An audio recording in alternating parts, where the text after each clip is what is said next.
Ինչ պրեպարատներ ընտրել հաճախակի միգրենոզ գլխացավերի դեպքում՝ նուրոֆեն, պարացետամոլ, թե տրիպտաններ։ Հասարակ ցավազրկողները նուրոֆեն, պարացետամոլ սովորաբար միգրենոզ պրիստուպի դեպքում չեն օգնում, դրա համար տրիպտաններ։ Տրիպտաններ, թե բոտոքս։ Բոտոքսը իհարկե։ Հերիք է 1 կամ 2 անգամ կատարել ներարկումը տարեկան և ինքը շատ-շատերի մոտ ապահովում է բարձրորակ ցավազրկում։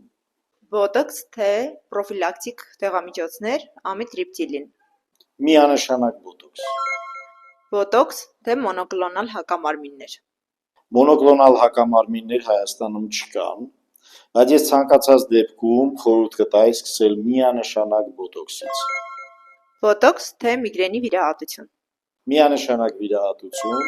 բայց միայն բոտոքսի դրական արդյունքից հետո։ Այդ դեպքում ապահովում է երկարատև ցավազրկման էֆեկտը։